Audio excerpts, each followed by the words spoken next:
This is Teachers Talk Radio, and you are listening live. Good evening, welcome to Teachers Talk Radio. I'm Amanda Kinsley-Smith and you're joining me on the Sunday Late Show.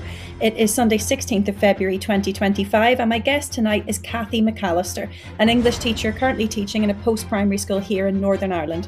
As a self-proclaimed introvert, Kathy and I will be sharing our thoughts on whether or not certain personality traits like introverts or extroverts make good teachers.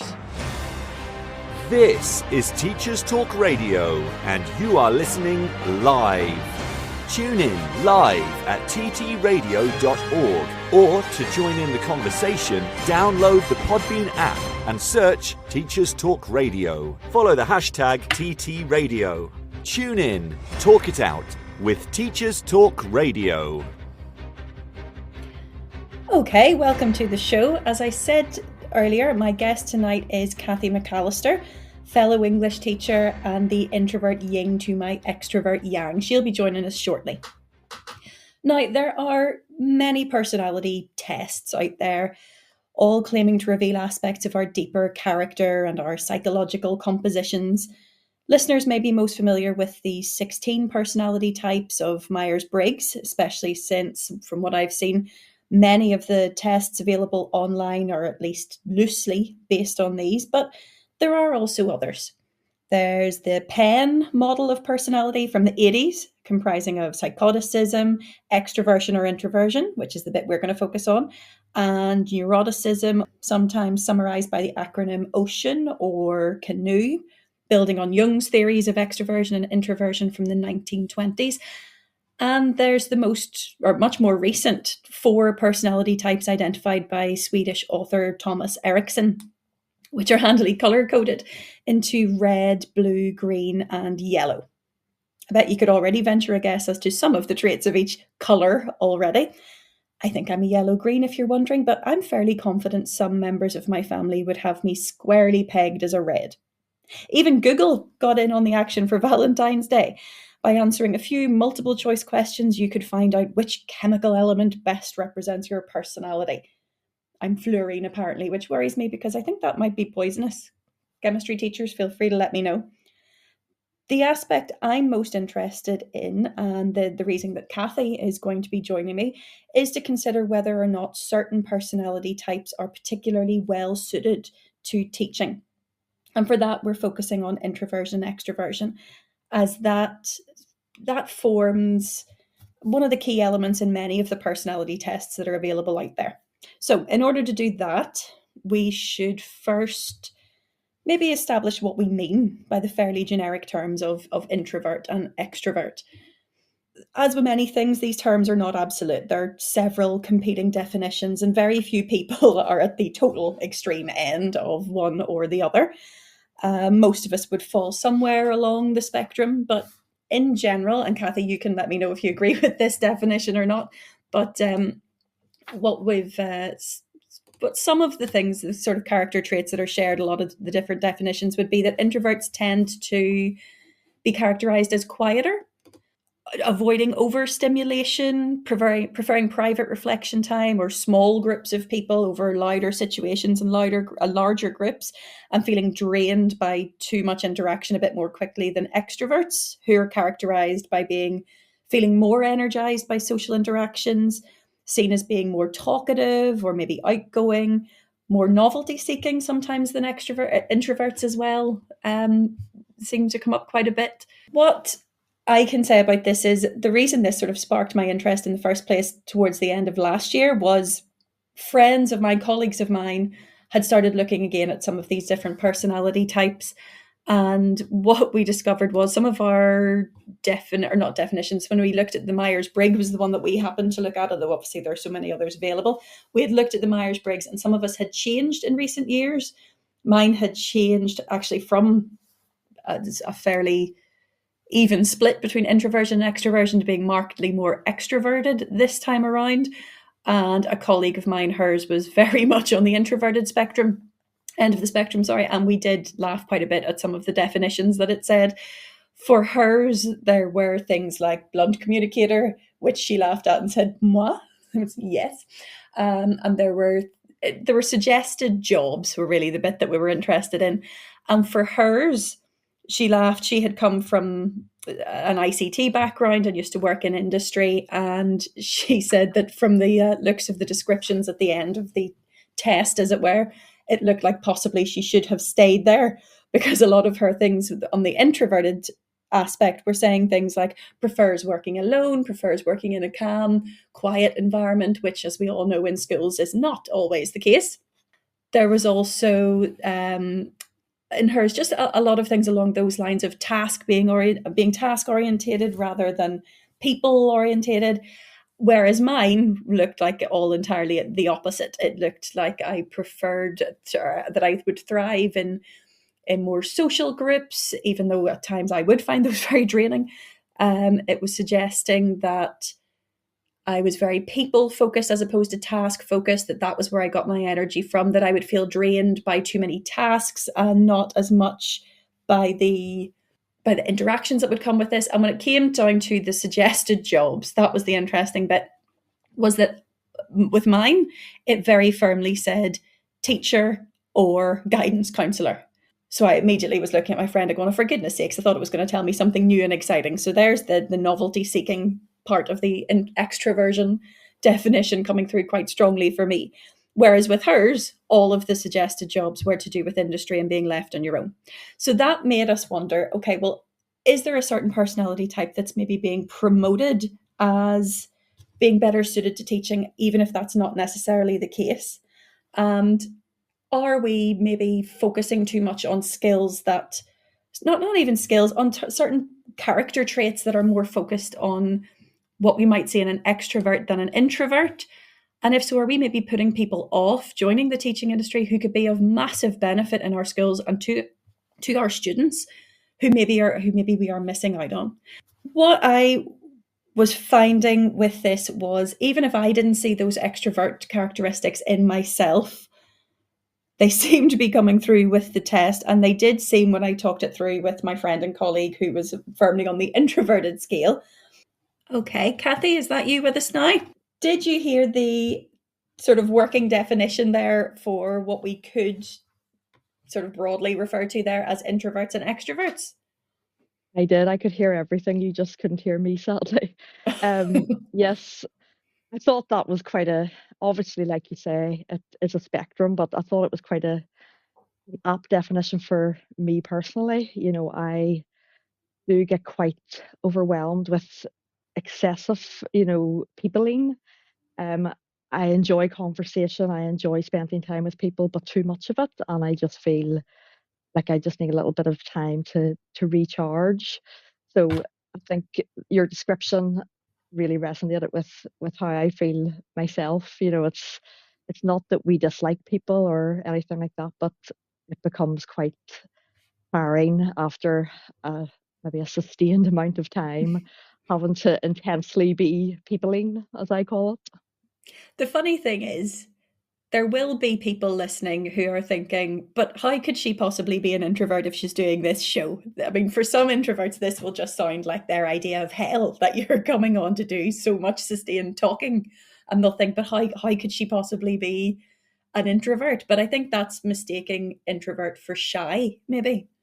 Yes, I think that is a very common misconception. When I was a child, I was very quiet and very reserved. And I suppose I was quite shy, but as I got older, I was just more quiet, not shy. Like I didn't feel awkward about talking to people who I felt comfortable around, where shy people can be crippled by the thought of having to engage in conversation, for example, where I enjoy conversation and I enjoy talking about topics that I'm passionate about and interested in. If something bores me, I will completely nope out. But I was often, I think, regarded as shy when I wasn't shy. And I think that's a big obstacle for many introverts because people might actually think that you are rejecting the idea of connecting with other people or that you want to be left alone or that you will feel uncomfortable if called upon and things like that. And that's really not the case. I think it's important for people to distinguish between people who are incredibly shy and people who are introverted because for me to come on and talk to you I feel comfortable because I know you and I know what the topic is. If we were going to come on and talk about physics or something, I would be like, yikes, because it's really not my area of expertise or something that I know much about. But if I'm talking about something that I feel comfortable talking about, I'm good with it, which is why for me, teaching, people might think it's weird for an introvert to do such an intensely communicative role, but I'm always communicating about something that I really love because, like you, I teach English and I love my subject. So I don't find that something that I don't want to talk about, if that makes sense. Did I not tell you that we've got a wee surprise physics quiz lined up at the end, Kathy? Oh yeah, watch Especially, me bomb out. and then we're going to have a quiz about ICT and AI because I know that you also love Oh, those. So big fan, big fan. big fan. So if we're thinking then there's a difference between shyness and introversion, what do you think characterizes you as an introvert? Because you would be quite quick to call yourself an introvert. Why is that? Think it's just for me, I really, really, I can't stress enough how much I need time alone. You know, I mean, I love my friends, I love my family, but after a certain point, I just need to be by myself with my pets and, have time, maybe just a few hours, but time to recharge. And I like to be in my own head. And I know that might sound quite strange, but I obviously can't speak for all introverts, but I am very introspective and I spend a lot of time in my own head. And I know some people find that bizarre, and I know some people really dislike when they're in their own head. But for me, it allows me to think of the things I have to do. It gives me clarity, So if I'm even thinking about what I'm going to put in a lesson, I'll often think about it just internally before I Hmm. would think about writing anything down or creating a resource. And that's just how my brain works. So for me, the defining characteristic of my introversion is the need.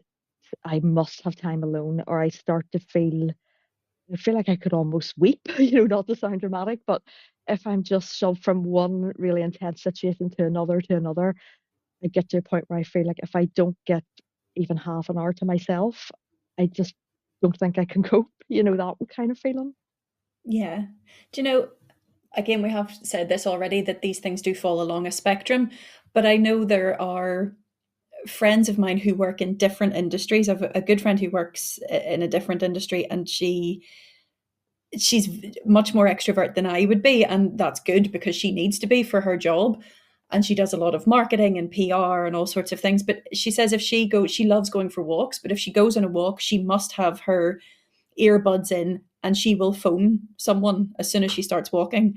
And when she finishes that conversation, she'll immediately phone someone else and start another conversation because she hates going for a walk and just having her thoughts around her. Whereas I Yeah. love getting out and going for walks or whatever it might be, but especially out for a walk and just listening to the things around me, having that space to myself. Whereas for her, she couldn't think of anything worse. Yeah, I So think some people can't cope with being alone with their own thoughts. That's why I said, for me, being in my own head is a necessity almost. But like I know people when I say that just think that sounds like a nightmare. I suppose it will. It's what we're going to come back and keep talking about in just a second. We're going to pause here to have our news, but what we're going to come back and think about is then looking at those things that drain you and the things that energize you, and where this could be of benefit in teaching, and where specifically in teaching it might cause some stumbling blocks as well. So that's what we're going to come back and talk about in just a minute after our news. This show is brought to you in partnership with John Catt Educational, publishers of professional development books and resources that support great teaching and learning in schools around the world. Don't miss out. Level up your professional development today and visit johncattbookshop.com to explore the full range of titles. Use the code JCTTR2425 for 20% off your order. Happy reading. Meet USA Study, your one-stop platform for guiding students through their college application journey.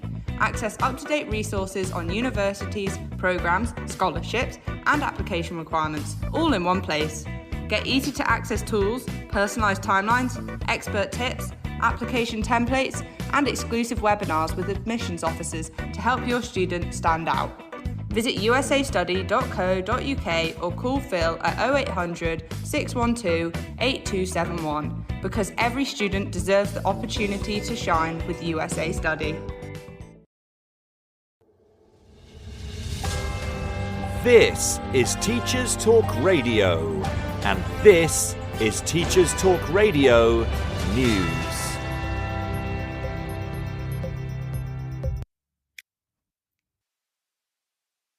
BBC News reports on changes to apprenticeships.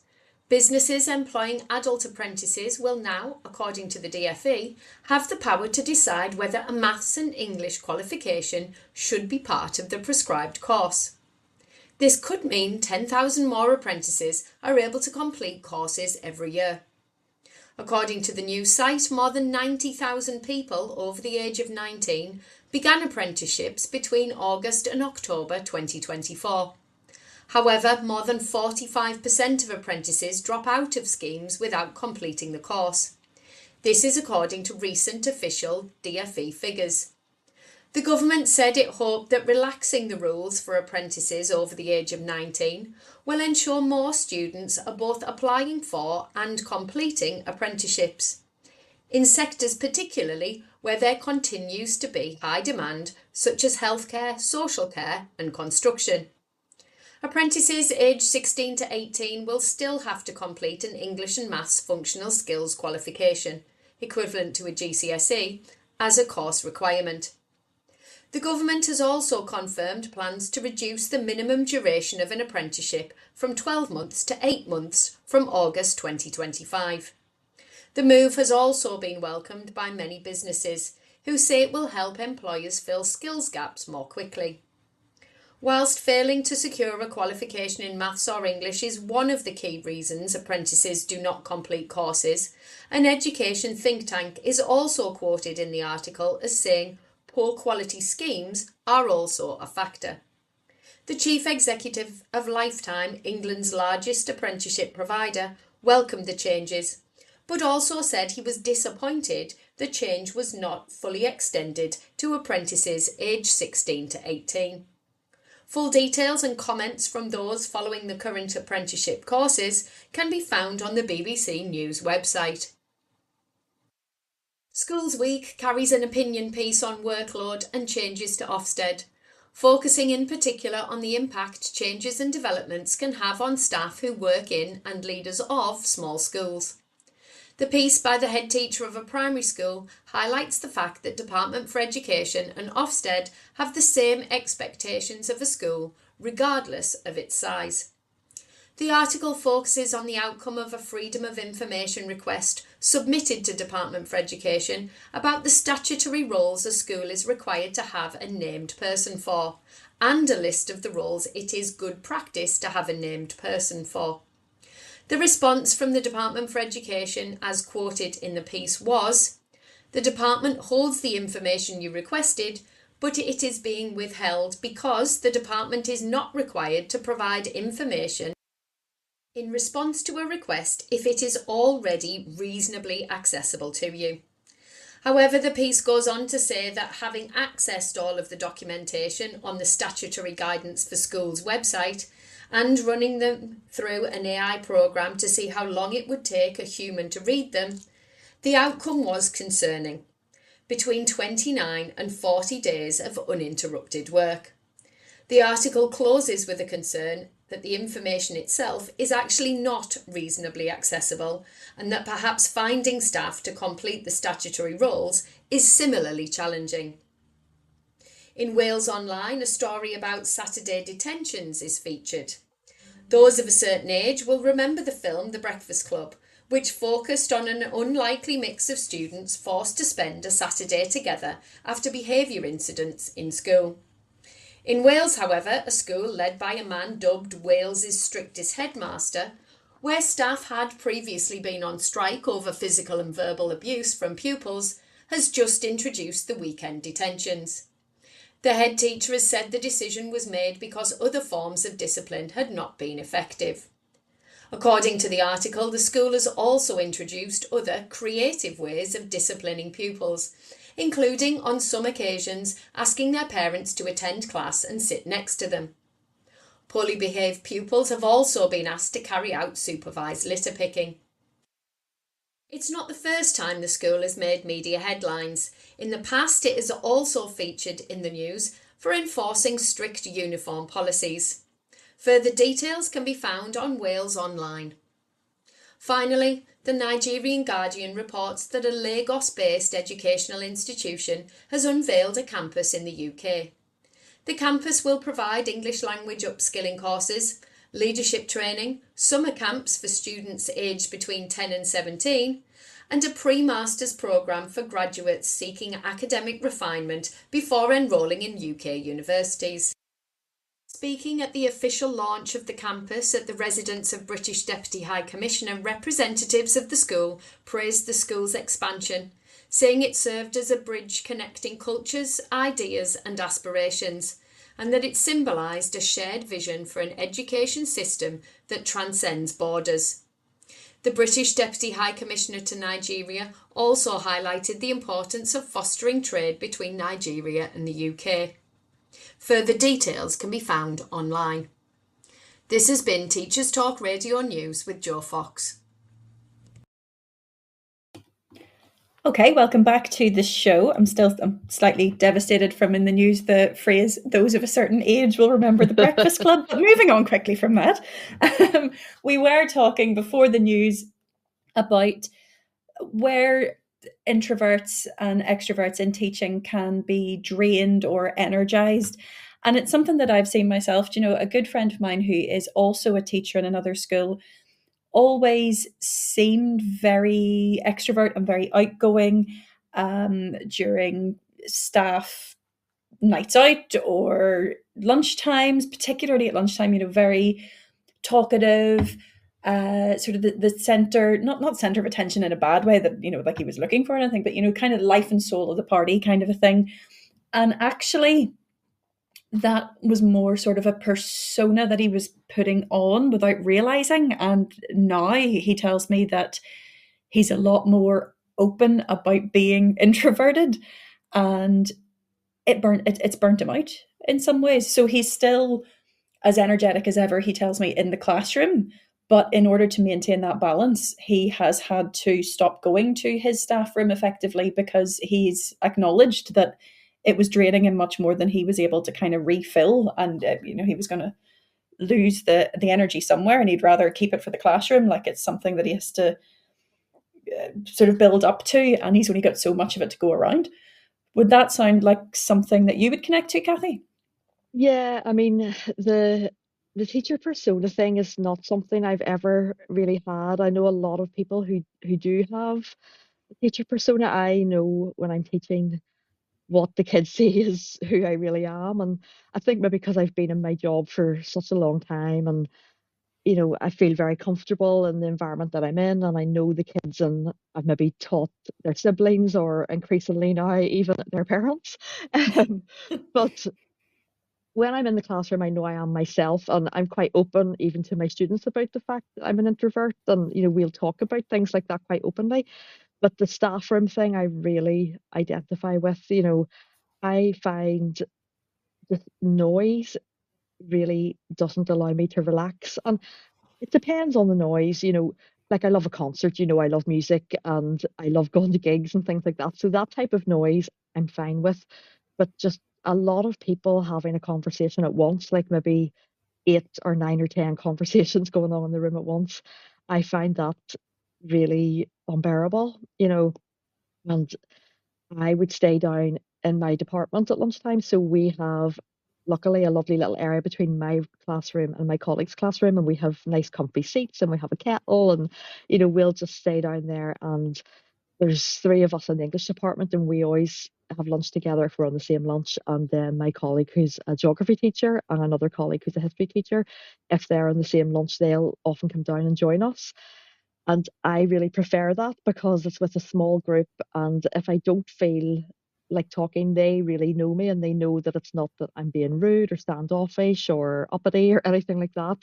You know, if I just need a little time to sit and relax, I can do that with them. Or if I'm in the staff room, I feel that more social pressure to, if people want to engage in conversation, then I really have to. And it's quite noisy, and I just find that I can't cope. So to me, I always stay at break time and at lunchtime down in my own area with, really people that I feel really comfortable with, who really know me very well, and there's no awkwardness if I just sit quietly while they talk, So I do identify with that. And it does allow me, I suppose, I've never thought about that, to retain my energy for when I'm front facing with the students, really, because that's when you really need to be bringing the energy and the charisma. And, to me, you have to look like you want to be there. And I always try to look like I want to be there in every lesson. And I think that helps the children be more engaged. And maybe if I did drain myself by having more social time, that would start to impact that. I love that it sounds like Lily, your dog, wants to also join the conversation. Yeah, apologies for that. I don't know what she heard there. She must have heard or thought someone was at the door. She started barking and then she ran away, but she's back now. Come on up, you. Well, it's funny hearing you say that as well, because for me, this is where we differ. Because I'm quite happy now. To be fair, during COVID, when we were back after the COVID lockdown, and we were back in and having to separate, our staff room was out of action, so there were just three of us sharing one room, all very well spaced out at three separate desks that we would go to eat our lunch. And I did quite like, I liked how quiet that was. I liked that the three of us had conversations that we probably wouldn't have had in the main staff room. But these days, now that the staff room is back in action, if I stay in my classroom, I drain myself more by thinking about all the things I need to do and starting things. And I feel it, for me, I definitely get energized for my next set of classes by going to the staff room and sitting and not knowing who I'll be sitting with today and what we'll hear about, and Yeah, and I having. suppose it's a you're moving away from your workspace, and for some people that Mm, is important. Where I suppose because I have that little area, which we regard, in my mind, that's a social space. Like we sit in there at break time, at lunchtime, after school, if we're sitting for maybe 20 minutes having a bit of crack, we always sit there. So I associate that with a social space, but I do get that kind of that mental feeling of this is my workspace, and sometimes it is good to have a change of scene. I kind of understand that, but that thing that you just said of I don't know who I'll be having a conversation with or who I'll be sitting with, that just fills me with dread. So both different in that respect. I like this. This is the whole point of Teachers Talk Radio, is hearing from teachers with different perspectives on things. So this is great. This is exactly what we're hoping for, and hopefully listeners then will be able to listen to some of these things and think, oh, okay, yeah, I feel more like this, or I feel more like that. There are other teachers who feel the same way, which I always think is quite Totally. reassuring. And I Do think you think? having a diverse range of people in teaching is the best thing for teaching. Obviously, if everybody was the same, it would get really tedious for the students, just having, 10 teachers every day who are exactly the same. So I suppose it's good that people bring so many different personality types to the classroom. Well, that's exactly what I was going to move on to ask you about next, is why do you think it might be of benefit then to have these different types of personalities in the classroom? Because I find it interesting that whenever my colleague and I both did that quiz last year, that it was quite strongly saying that I should be in teaching. And I love teaching, obviously, but I was slightly disappointed, going, oh, I thought you were going to maybe give me some sort of exciting new career prospect here. But mine was very firmly, you should be in teaching or guidance counselling. No, thank you. Whereas my colleagues we were laughing at how firmly it was telling her that she should be in ICT or in labs or in technician spaces where it was not in teaching. And I wondered if you can see any benefits of having the different personality types, or and yours, whenever you did one of those personality tests, it was saying introvert, but it was also saying teacher as well as a recommendation, isn't that Yeah, right? mine was an INFJ, which I think that was Myers-Briggs, and it's introvert, intuitive, feeling, judging. Um, and one of the careers that was listed, it was a lot of creative things like artist, writer, but the teacher was there as well, because one of the big traits of that personality type, apparently it's the rarest personality type. So of course I have the rarest personality type. Um, that makes me even more of a weirdo than I already thought. Um, But one of Rare, the just rare, Kathy. Which, just rare. which I have And to like say, the in Northern Belfast, Irish that might have chefs, that is a different connotation here, possibly than elsewhere. not rare like a diamond or something like that. But one of the big features of that personality type is, it's just a very strong ability to read and understand, relate to, and connect to other people.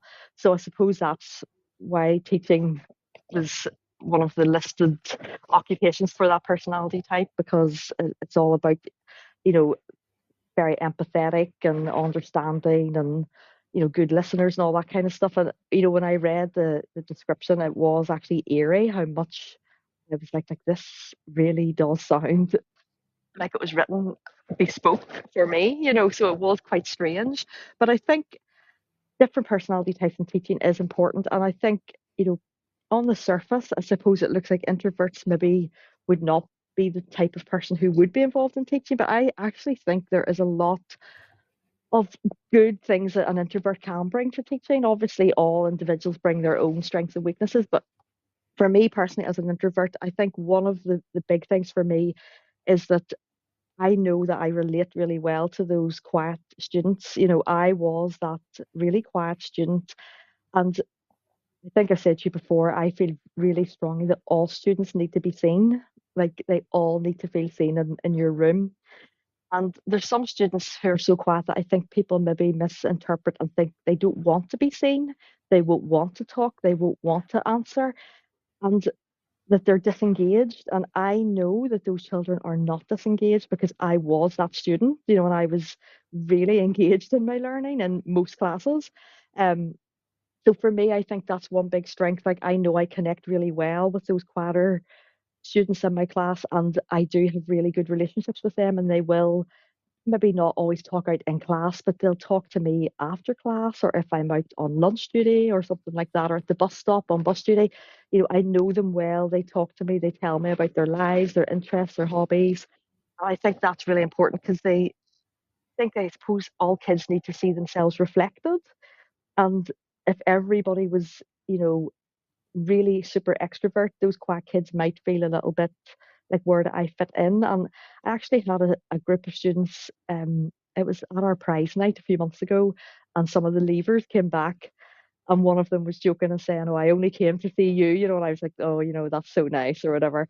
But they were like, "No, but seriously, they said we were talking on the way here about you, and we said, they were quite quirky students, they loved all the same music as me, and the same books, and they said we were talking about you on the way down here, and we actually said it's so important to have teachers like you, because for kids like us who maybe don't fit in, like, we see that you would have been like us." And I kind of was like, I really love that, that they were quieter, they were more quirky, and that's who I was at school.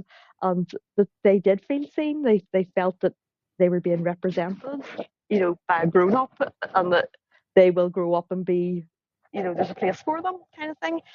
And I think that's a huge one, because I do think a lot of people, like I hear even other teachers say, such and such is so disengaged, where I don't find that. Like children might not say much, but when I read someone's essay, like on Blood Brothers or comparing their two poems or whatever it might be, I can see that they were entirely engaged, because what they're giving me back shows that they really got a lot out of whatever the lesson was.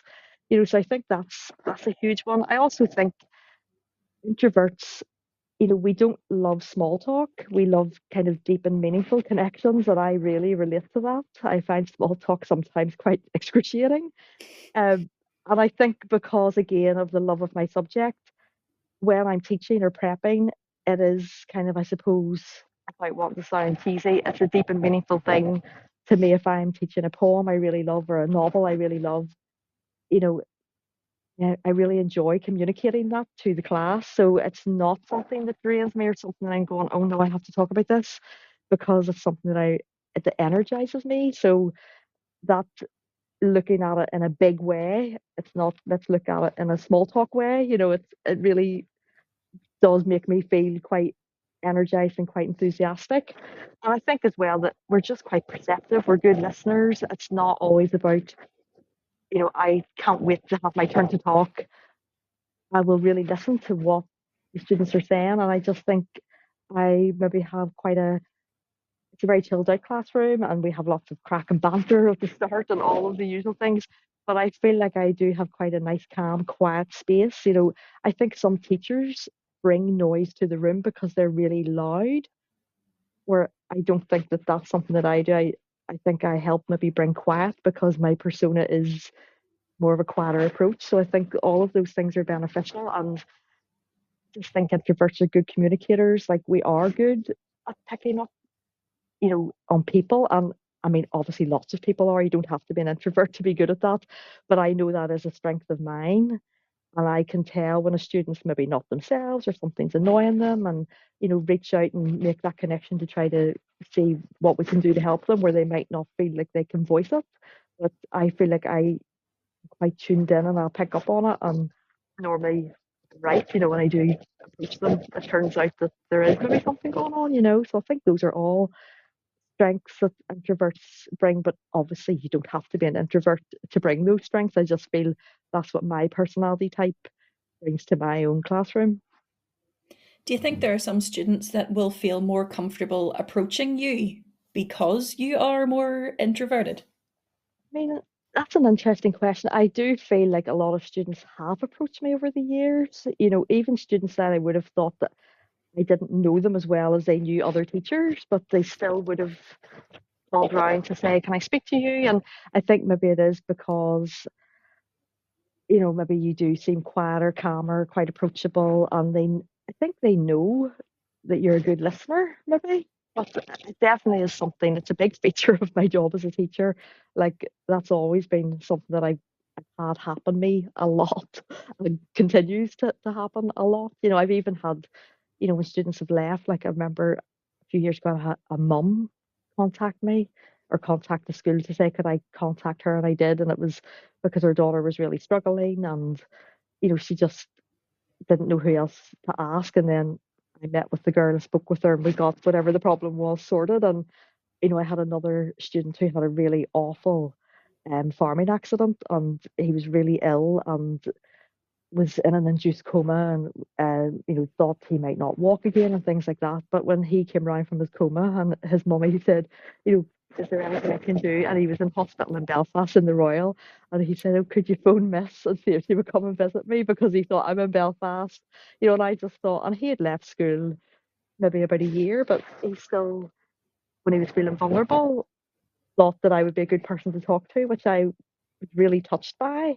as well. But it just kind of shows maybe there is something in certain personality types where people feel, I think he maybe didn't feel he could be completely honest with his parents about how scared he was, and because he wanted them to think, oh yeah, I'm recovering, I'm really positive. But when I went to visit him, he really was honest about that he was really struggling and all that kind of stuff, and he maybe just needed it to be someone not quite so close to home, but someone that he knew that he had a good connection with. Gosh, that really must have meant a lot that someone was reaching out at that moment, when things were so serious, when he had been so ill. Yeah, it really, like, I was so touched. I was always really fond of this particular pupil and we were really close, and he was a pupil who struggled a lot with English initially, and then he worked so hard and in the end he managed to get his GCSE, and he actually did lit as well, I think, just because him and I really got on. So he thought he didn't know what else to pick, and he kind of thought, well, I'd rather have an extra few periods with you. But it was really touching, and I always remember my nephews I was in my mum's house when I got the message from school to ask would they object to me my phone number being passed to his mum. And I said, no, that's fine. And my nephews were there and they were at school at the time and they were just like, he wanted to talk to a teacher. They were appalled. I was like, is there not like one teacher that you would maybe? And they were like, no, that would make me feel worse. I was kind of thought, that's so sad. But they were absolutely horrified.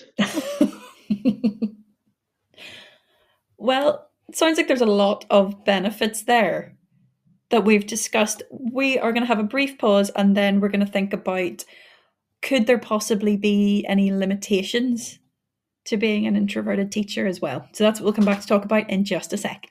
This show is brought to you in partnership with John Catt Educational, publishers of professional development books and resources that support great teaching and learning in schools around the world. Don't miss out. Level up your professional development today and visit johncattbookshop.com to explore the full range of titles. Use the code JCTTR2425 for 20% off your order. Happy reading. Meet USA Study, your one-stop platform for guiding students through their college application journey. Access up-to-date resources on universities, programs, scholarships, and application requirements, all in one place. Get easy-to-access tools, personalised timelines, expert tips, application templates, and exclusive webinars with admissions officers to help your student stand out. Visit usastudy.co.uk or call Phil at 0800 612 8271 because every student deserves the opportunity to shine with USA Study. Okay, we are back with Kathy McAllister and we are discussing whether introverts can make good teachers. So we've talked about a lot of the benefits so far of having an introvert as a teacher, and we've talked about how it's good for students to see themselves being reflected as adults in positions of responsibility, and to see how having a nice, calm, quiet area to work in can be of benefit, and all sorts of different things there. Are there, Kathy, any limitations that you can think of, or any ways where being an introvert might make teaching more difficult for someone? I think, like, obviously, teaching is full of meetings, and I don't mind meetings, but, for example, next week we have parent-teacher meetings, and again, I love to meet the parents, and, some of them I've met them for many years, and it's lovely to see them.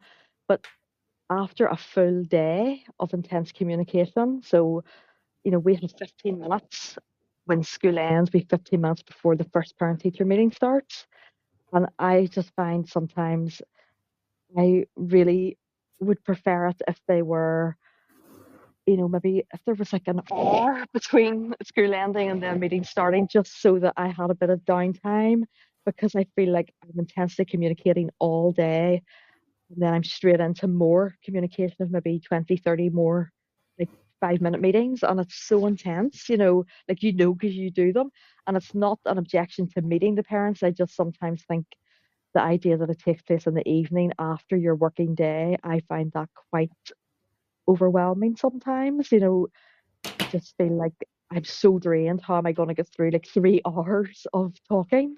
You know, where if they were, maybe if school finished at 1 and we started them maybe at 2 to 5 rather than 3 to 6, I would maybe find that easier. So that can be quite intense. And obviously, again, with just in-house meetings, again, you've done a full day and then you're straight in to just more talking, more, chaos. And that can be quite a lot, to deal with. But I mean, I don't find that it doesn't trouble me or traumatize me or anything, but I do think it's something that if somebody who was introverted was considering teaching, it's one thing that if they ask me what a drawback is, that is possibly one that I would say. Um, I personally don't find the actual teaching, the communication with the students, I don't really find that overly draining.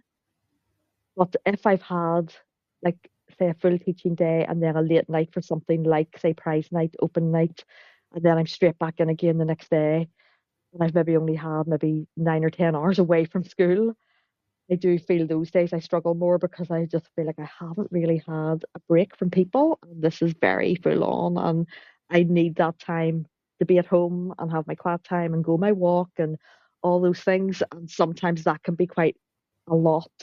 But fortunately, it's only occasionally. It's not like every week or anything. But I mean, because you've done those types of things, that it is intense. And I think for people that just need a bit of time alone, that can be a lot. The other thing, and the thing that I actually find abhorrent, is, these kind of team building exercises, or like the word that just sends chills down my spine, icebreakers. I'm just like, I just cannot with that. Like, we've had that type of thing where everybody has to get up and do this or tell us something interesting about yourself. And I want to literally run away. It's so intense. It's so excruciating. And I feel like sometimes the world is set up for kind of people who are more extrovert on the spectrum, and that there is absolutely zero consideration of how draining that might be for someone. Like we've had things like well-being days where it's been one session after another about how to manage your well-being, and my well-being is kaput by the end of it because I literally have spent like 6 hours in a row in like meetings effectively, and it's well intentioned and it's people telling me how to manage my well-being, but my well-being needs an hour to myself out of this whole time. And even like there was a lunch where everybody had to go together, and I was just like, oh my goodness, this is brutal for me, where other people were thriving in that. But it was like a session on looking after your mental health, then a session on something else, then another session, then lunch, then another session where it was just everybody together in a big room. And it was just so extra for me. And I literally could have cried. Like 3 o'clock could not come quickly enough. And I just thought the irony that this was meant to facilitate and enable my well-being, and I never felt more wretched. And we were asked, to be fair, to give feedback, so they could think about future. And I was honest. Like I tried to politely say, I think you maybe need to consider those who are more introverted and find these types of days incredibly overwhelming, because I really did. And those, like I say, the ones where you have to get up and everybody has to do an action or do like, oh my goodness, I just feel like the last time we had that, I just couldn't cope. And the guy knew, and he actually said to me, "How did that make you feel?" And I just said, "Excruciating. It was terrible." And he said, "Do you mind saying why?" And I just said, "Because I am an introvert, and this is a hellscape for me. Like this is not for everyone." And other people agreed. Like there was other colleagues who were finding it dreadful, and I know it was well intentioned, but those kind of things people need to just realize. I mean, we are adults. I just don't need to be like they treat it as if we're students sometimes, and I'm just like, I am a 48-year-old woman, and I am so over this. That's my one thing that I find really tough, and it seems to happen everywhere. Like it's so hard to find a school where that kind of stuff just doesn't go on. Do you know, there's a colleague of mine who, and she won't mind me saying this, she hates those sorts of things as well. And I can guarantee, like we don't have as much of that sort of thing anymore. But years ago, it seemed that we used to get guest speakers in quite a lot, and every time that they wanted to sort of enact a role play or say, right, let's try to put these skills into practice and have Oh, a demonstration, she got picked every single time. And you could see her whole rib cage kind of collapse in on itself with the feeling of oh, no. So it was always things like, okay, I'm going to be the teacher and you be an angry parent. And she had to try to pretend to be an angry parent. And, oh no. you see, And I I don't would know about just you, say I don't I feel think they pick comfortable on the doing English that. teachers more. I think they think that because we're I think English because teachers, English we're and also drama. drama. Yeah.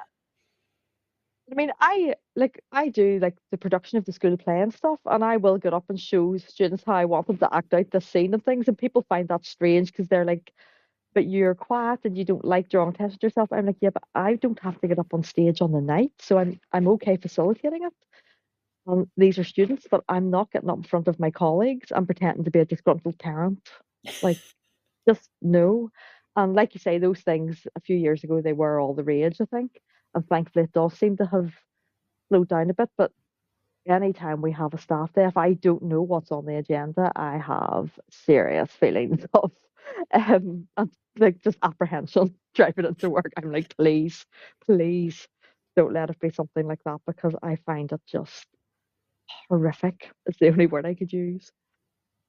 Yeah, that honestly, that was the same as her. And I don't know, she shone out like a beacon, and she was picked every single time. And I do wonder though if it is partly because I don't know, did we have to say at the start of things what our subject area was? Oh, But I'm I sure think, when you all had to introduce yourselves, you had to say what subject you taught.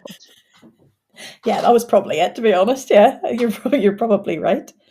But Um, there probably is that thing of, oh, she's an English teacher, so if I have to do a role play, she'll be the one, where there's actually other people who aren't English teachers who would do a far better job because they don't mind being, I don't like the spotlight on me, so that kind of thing just is a killer. I even hate when they do like get into groups, but like they won't let you get into groups with people you want to get into groups with. They're just like, okay, we're gonna get everybody to stand in height order, and then you're gonna go into and I'm just like, oh, this is just so excruciating. I just can't cope.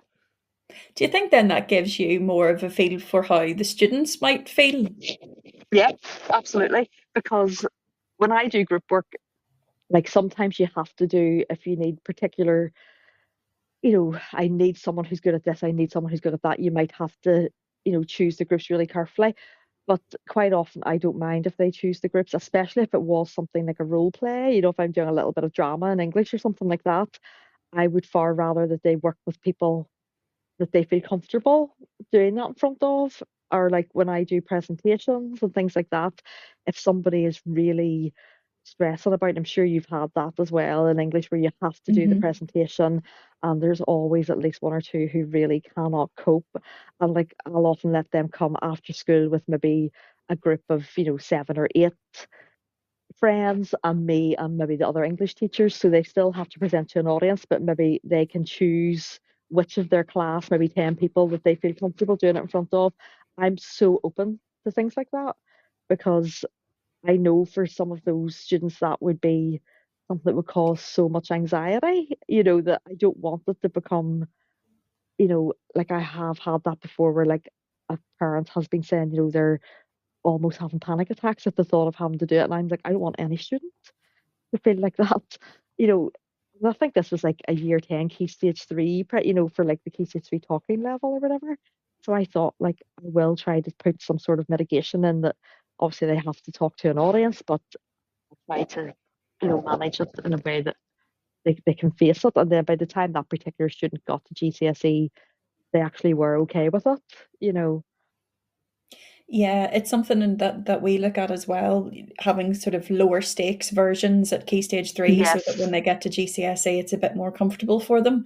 Yes, we do And it in year 8, 9, and 10 yeah, now. Like one of same. our assessments is a talking one, and it does have for some kids a big bogeyman element, but I think, like you said, it's low stakes, and by the time they then get to GCSE, it's maybe not quite so bad. But that's something that I think we've brought in more in recent years because students are struggling a bit more with Yeah. that sort of I think presentational element where they have to I get think up and, maybe and after perform in front after of people. COVID, where so many kids were at home with just their parents, and like especially in those formative years in primary school when children are quite they don't most don't mind getting up in front of people and things like that. Like there's always a few that like I never really enjoyed that, but I think a lot of them I found just the whole oracy, the oral skills after COVID definitely had, I just felt like they just weren't there the way they had been before, and we had to have a real push with, you know, how are we going to deal with this? Because even classes who pre-pandemic would have been quite, nearly everyone would have had their hands up, nearly rising out of their seat to like pick me, those type of classes. To like after they came back after the lockdowns, everybody, when you asked the question, just kind of sat there. And it was so unusual because previously this class had been, they're almost like so engaged that it was like, goodness, who do I pick? That kind of thing. And I remember just thinking, wow, this has really had an impact. And then I think because of devices and social media, so many children now are tuned in where they like their communication is so different, and I find that odd even as an introvert that the only way they communicate, they see it as hanging out to hang out over Xbox, where I would have wanted to meet my friends and maybe go for like a pizza or, something, where they still see that as socializing. And I find in our generation, that just wouldn't have been regarded as socializing.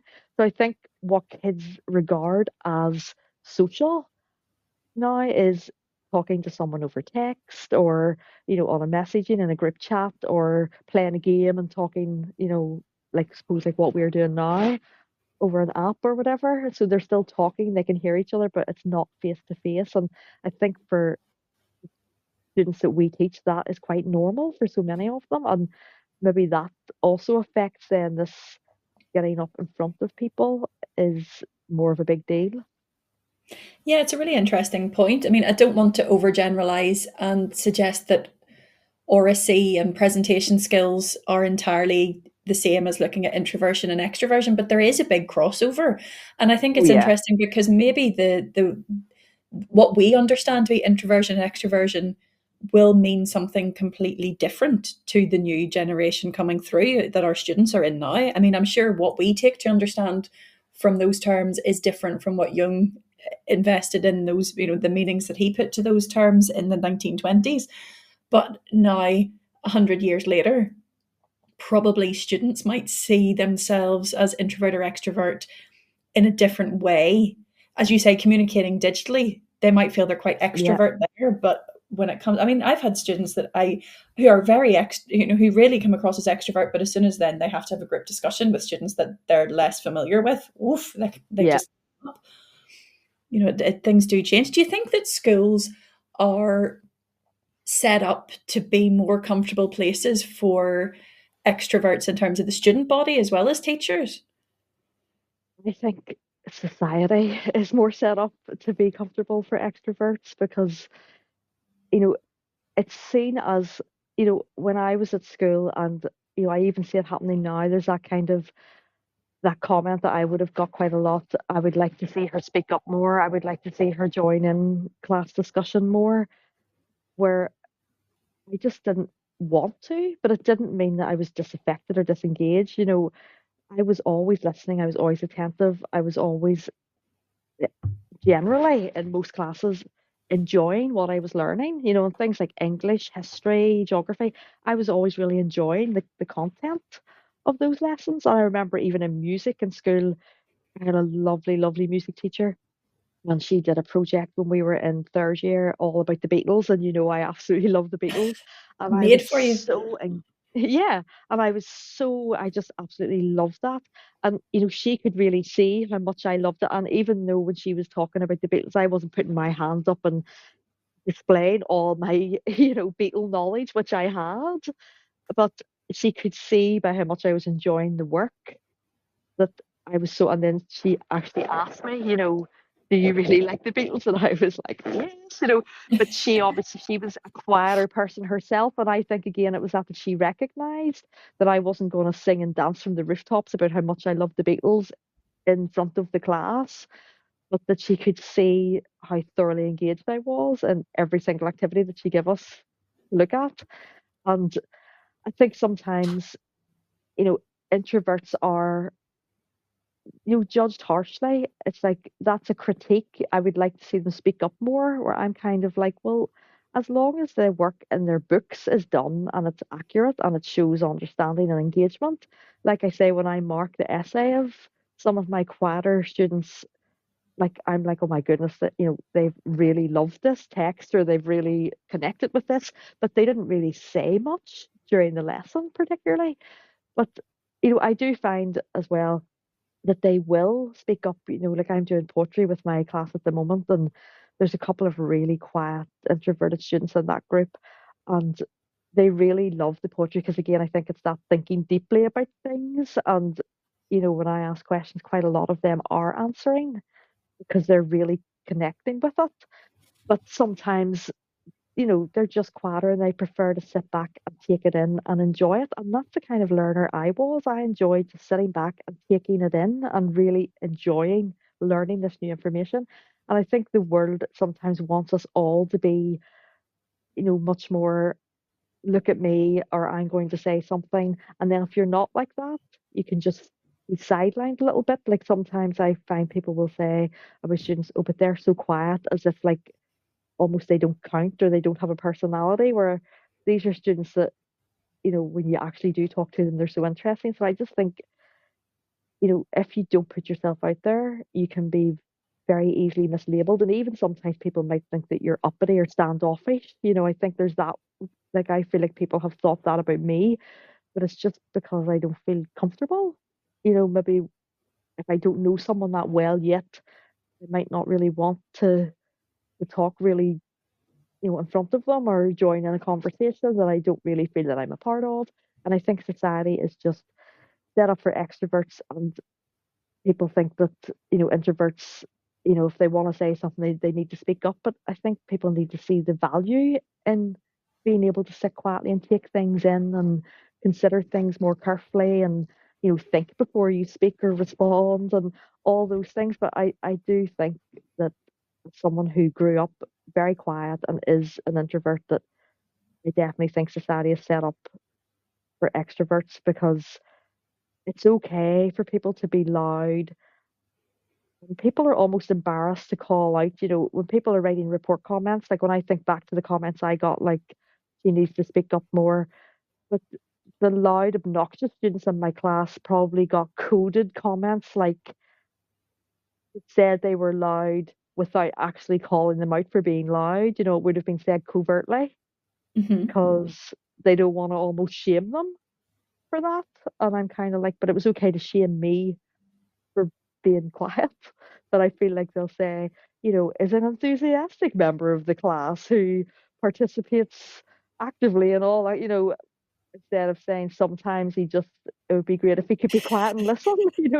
They don't really say things like that. And, like, you can't really say things like that, especially not now. But when I was a child, you could be called out on your report.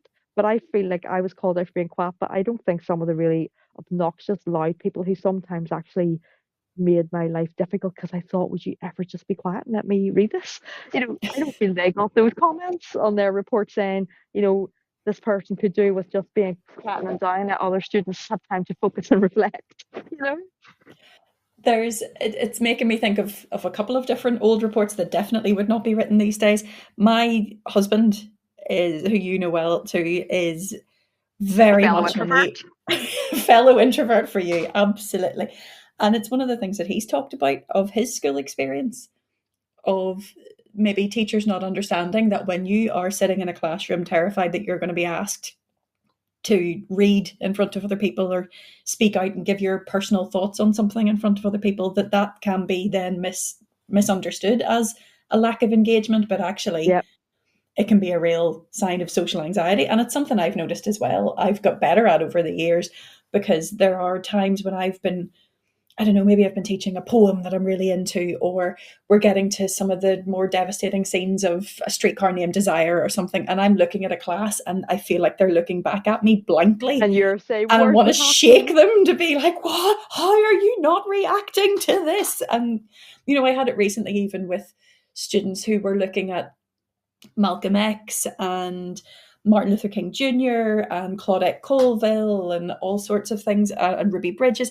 And there were some students that didn't seem to be reacting at all to anything. I felt like I could Yeah. have been teaching them the most dry, totally irrelevant subject matter But they possible. And might have then been I got taking them that to, in and really enjoying it. They but might that, have but been they going, were, this is wow. the thing. There were girls who, whenever I then, because I got them then to write a personal essay, and some of them wrote more. I mean, some of these are girls I've taught for 3 years, and they wrote more than I've ever Than they've seen, ever. Yeah. and really passionately and really strongly. And it was just a little kick for me, a little reminder for me of, look, not everybody expresses themselves the same way that you do, Amanda. Sometimes people will be just internally taking those things in. And I've seen it before with poetry, where we've launched sort of a poetry competition, and a student who really doesn't speak at all in school very often might come up with a poem and be one of the first ones to hand it in. Like, I've seen this sort Yeah. of thing happen before, but I think I do need reminders sometimes that, Well, I think we all kind of look through the lens of ourselves. So for you, you would have shown your passion, you would have been more demonstrative. Where for me, I would have sat internalizing that and thinking, this is so interesting. But my teacher probably thought that I was bored out of my mind. But it's just where, like, I look at my quiet students and I'm aware that they might be going, wow. And then often after class, like, I remember when I taught Out of the Blue a few years ago, and oh, so many students afterwards, were like wanting to converse about it so much because they really just were so affected by it. But again, like you say, when I was actually teaching it, they were all quite quiet, but they were obviously just taking it all in. Where I was aware of that because that's what I was like. Where for you who would have reacted more openly and would wear your heart on your sleeve more, that's maybe why you look at that and think, oh, they're not even reacting. Like, what's wrong with them? Or their heart's shown, you know. So I think we do tend to look through the lens of how we see the world, and that's probably why we need so many different types of personalities in teaching, because all kids then will probably see someone that looks like them, in their day. They'll see a lot of different personalities, but they'll see a few people who are like, yeah, that's who I will probably be like. Where if everybody was the same, if all my teachers had have been really loud extroverts, I never would have felt seen. Where I did have teachers who were more like me, and I felt reflected in them. And I think you kind of forget that the representation is so important, but then we represent ourselves back when how we interpret things. So it's quite interesting that that frustrated you, but then you got that little reminder when you read the essay of like, wow, they really have taken this all in. And I suppose because Mark is so much quieter, that maybe that relationship has helped you to see things from that perspective more as well, where Paul is more extrovert to my partner, and sometimes I can see students as being more like him, and I understand why they're like that, where if I only thought about how I am, I probably wouldn't get those students at all. Yeah, I think we've probably both benefited from that, from having partners who are Yeah, at the opposite sort different. of Yeah, end of the spectrum from the two of us. yeah. Do you know, it definitely shows me some of the things like, Yeah, because things that Mark would tell you he found excruciating in school, you probably never found excruciating yourself, and now you're aware of it. mhm. Where you probably maybe weren't so aware, because it's like I said, most people just thought I was disengaged, but I was complete opposite. Like, I was so interested in so much of the content that I was learning, but I just wasn't a very demonstrative student. I would have come back more like say, in my written work or the analysis that I was asked to do after the lesson is when my engagement would have shown. Do you think it's tougher in some subjects than others? I mean, we're both English teachers, where which I know again from my partner's perspective, that was just about the worst one when it came to being an introvert. Do you think there? I mean, obviously I don't want to start stereotyping, but do you think some Yeah. subjects do lend themselves more to some personality types than others? I mean, I am thinking about a former teacher who I knew, who was a physics teacher, who's the most extrovert person I think I've ever met in my life. So I'm not trying to say that they're all just one or the other, but do you think for students or teachers that there are some subjects or areas of some subjects that might lend themselves more easily to different personality types? I mean, it's strange because, like Mark was said, he found English so difficult, but English was my safe place because I could express myself in writing. I could think really deeply, and it was an opportunity to really, look at things in a meaningful, deep, what is the real meaning of this way. So that's why I loved English, and I loved art for the same reason. I could sit quietly and get on with my piece, and it was just such a nice chilled out environment. But suppose it depends on what you're getting out of the subject, because like I say, Mark obviously found English tough because he thought of somewhere where he was asked to read out loud and called upon to talk, where I think that's again a generational thing. Like, I think now a lot of my quieter students like English, but I would never, and I'm sure you don't either, ask people to read out. If I was asking to read No, something, I would have always absolutely given not. time. I would maybe say the day before, prepare that, and then I'll hear you read it. But I would never just call on someone on the spot. Like, generally, if I'm reading, I read aloud, and that's what they like Mhm. because like I'm reading Harry Potter with my year eight, and they love because I do the voices and all that kind of stuff. Where if someone else was to say, "Can I read?" which has maybe happened a few times in my career, where someone will go, "Can I read a little bit?" And if they want to, I'll let them. But other kids are like, Yeah. "No, no, just let Miss read. It's so much better when Miss reads." you know. But like even I loved English, but I hated that in classes, and it never really happened in English. Ironically, it was always other classes where they would be like getting you to read out of a textbook or something. I would have been like looking ahead to be like, right, everyone's reading a paragraph, so there's 7 people ahead of me, so this will be my paragraph. And I was a very confident reader, obviously, because I'm an English teacher now. But it wasn't that I was worried I wouldn't be able to read the stuff. It was just, again, having to have everyone focusing on you. It's so intense. So I suppose it depends on the teacher of the subject and how they approach their lessons. I think I don't really know if I can say, like on paper, English should strike fear into the heart of an introvert, but it didn't for me. For me, it was the class that gave me that time to think and read and reflect and all the things that I enjoy doing. I always felt re-energized after English, but sometimes in science, for example, like, our teacher might have been more get up, walk around, do this. And I find that quite, I don't really like this. So I suppose it depends on the facilitator, I guess. Like, I mean, one of my really good friends in school is a physics teacher and he is super introverted as well. But he is really popular with the students. They really enjoy his classes. They love, having the banter with him and stuff, and he's really open to that. But he is so quiet, and like he doesn't go to the staff room either. And I just think him compared to the science teacher I had, very different.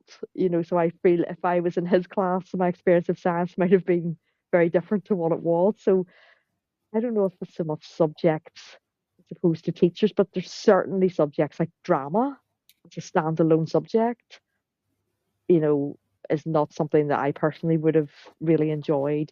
And I will do little bits of drama throughout English because obviously it's in the curriculum and it has to be taught and all that kind of stuff, but not just for the sake of it. And usually something that they'll feel comfortable with, nothing, let them kind of keep it at a level that they feel okay about. I won't force someone to go up in front of the room and be super melodramatic or anything. If they'd rather just stay in their chair and say one thing, that's okay. I'm not going to push it because I know myself I would not have liked that really. So I suppose that's the only subject I can really think of that definitely introverts probably go, oh no. But then I've had some introverts who, when it comes to our school play, go on stage and become like Oscar winners. And I'm just like, oh my goodness.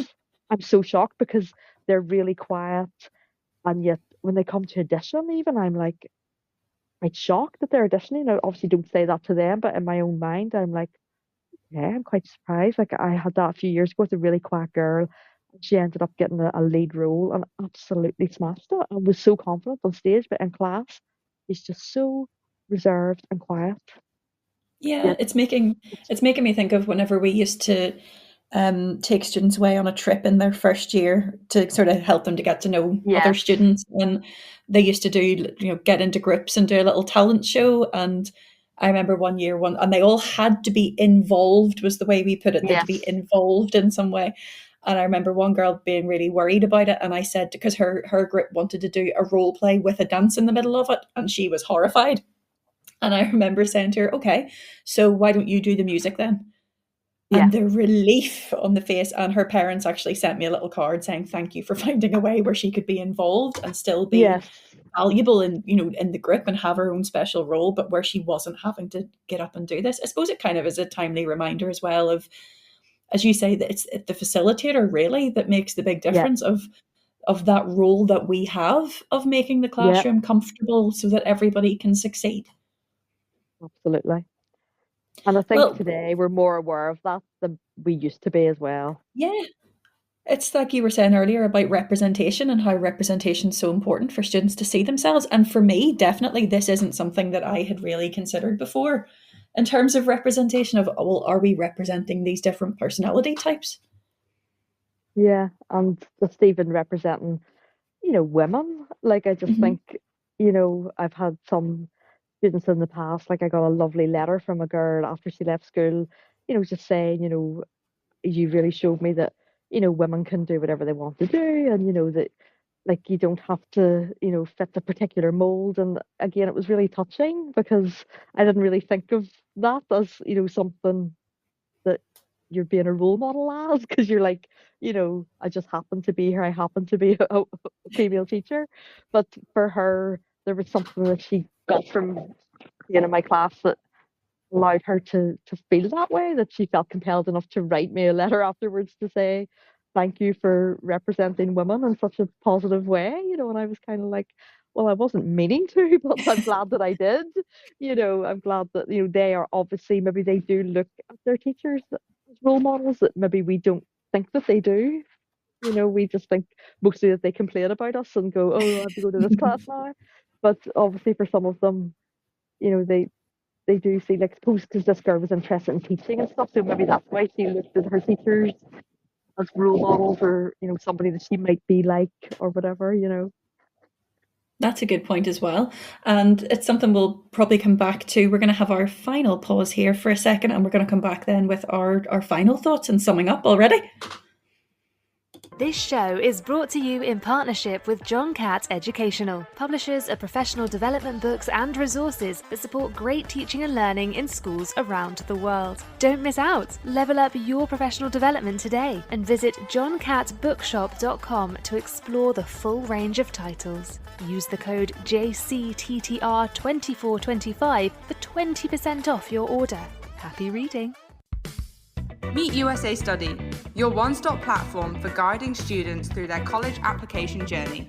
Access up-to-date resources on universities, programs, scholarships, and application requirements, all in one place. Get easy-to-access tools, personalised timelines, expert tips, application templates, and exclusive webinars with admissions officers to help your student stand out.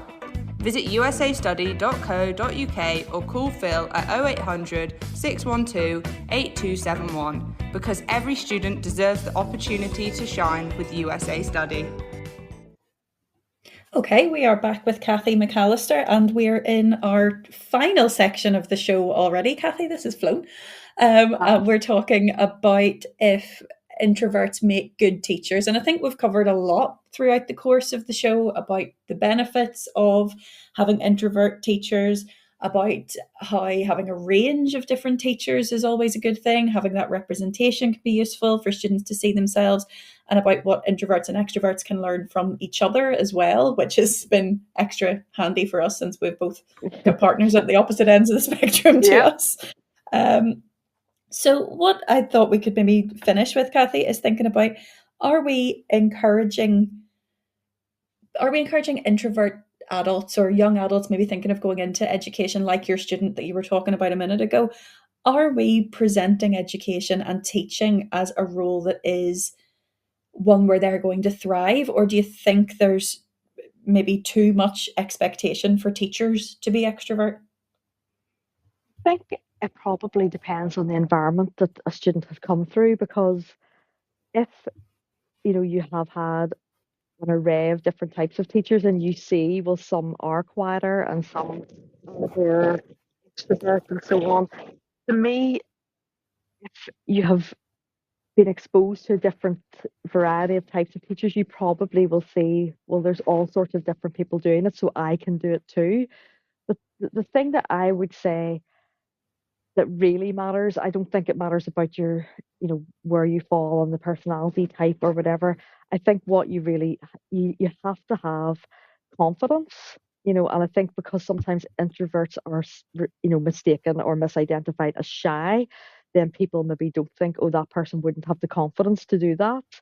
But, I am quiet and I was really shy when I was young, like really like primary school age. But as I grew older, I became more confident and I was always someone that would speak out, like if I thought something was unfair or unjust, I was always the person that would say, that's not fair because. Can I say I can confirm that wholeheartedly. That it's funny that people do think shy or always quiet and introvert are the same thing. And someone who has known you for a very long time, Yeah. you are the first person who will go straight over and verbally tackle someone. Yeah. If like you would be in faster than me. I've seen you run straight over shouting at a man in Cuba that was stamping at a kitten that was hiding under a bin. I've seen you turn around and ask some young men what exactly their problem was whenever they'd made some comment at a concert that was not called for. And I do think that that's it's I just think it's worth repeating that they're introvert, shy are not the same thing, and you can be confident and an introvert, and This you is could the be an thing. extrovert and totally crippled with shyness that people Yeah, might not. I think it's the confidence thing, and I think people don't expect quiet people to be confident.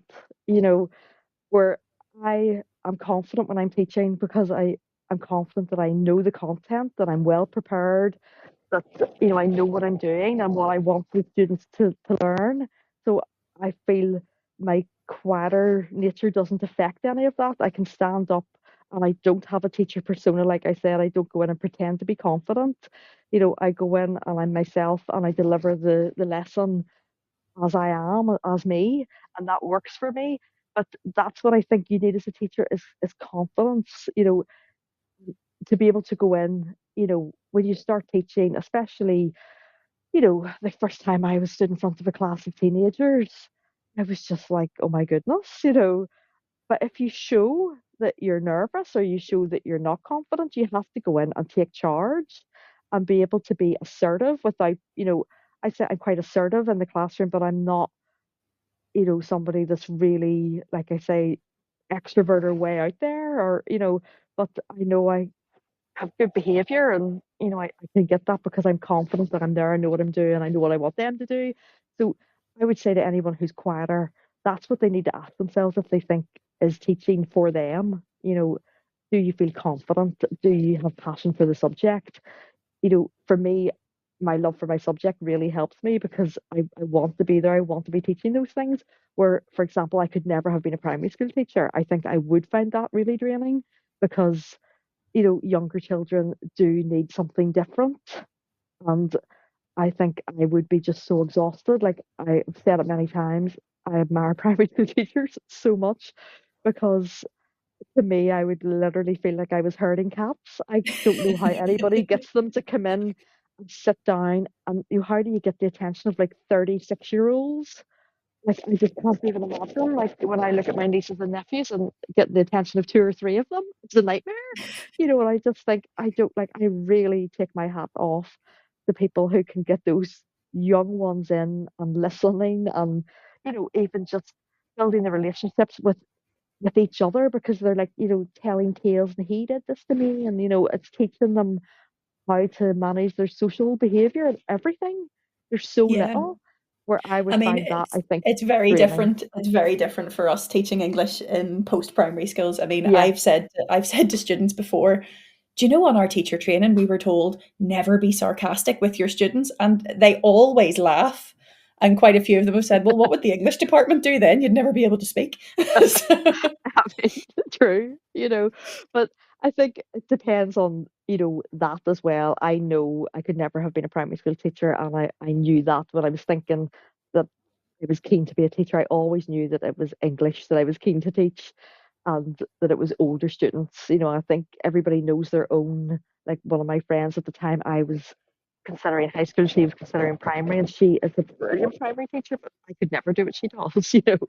But yeah, I think if you're thinking of teaching and you're quieter, I think you just have to think, well, do I have the confidence to do it? And that's, when I was 15, if someone had told me I would be a high school teacher, I probably wouldn't have believed them because I oh, would have same. thought, oh my goodness, getting up in front of people every day would be so hard for me and I'd be so tired.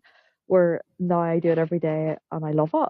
But by the time you're in your 20s, I think by the time you're at that age, like I knew I could do it. But I think in general, things are just so much more inclusive now because we're Mm, more aware of, so many, this neurodiversity. Where when I was at school, nobody knew anything about any, if you were dyslexic, you were just told that you were stupid and that you couldn't read and just to muddle on through, where now I see like things are so different. It's so much more inclusive and we're aware that there are a range of different types of students and that there are you know like neurodiverse students and we understand better now how they learn and how they will act in the classroom and things like that, where back when I was at school I just feel those children might have been labeled negatively, and I think mhm. now we understand all of that so much more than we used to, and I suppose that makes it much easier for students coming through now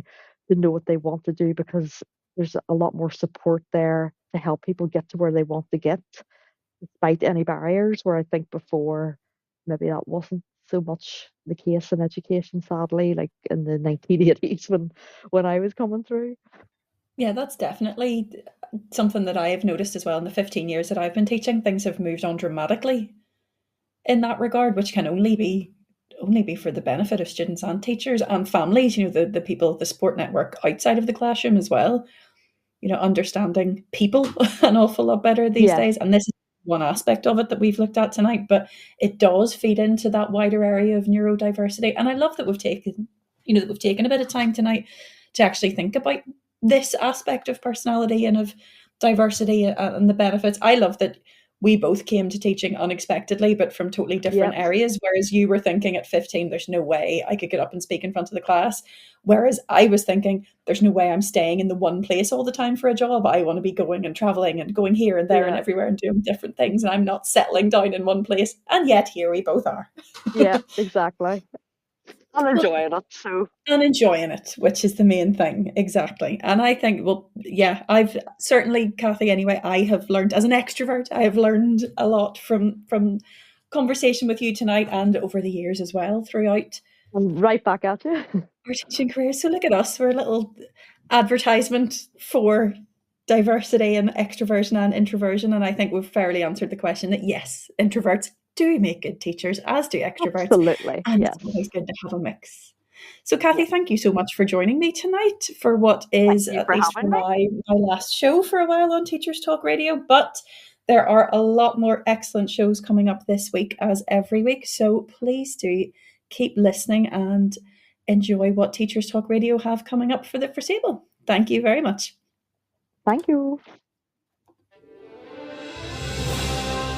You've been listening to Teachers Talk Radio. Tune in live and listen back at ttradio.org. We look forward to hearing from you next time on Teachers Talk Radio.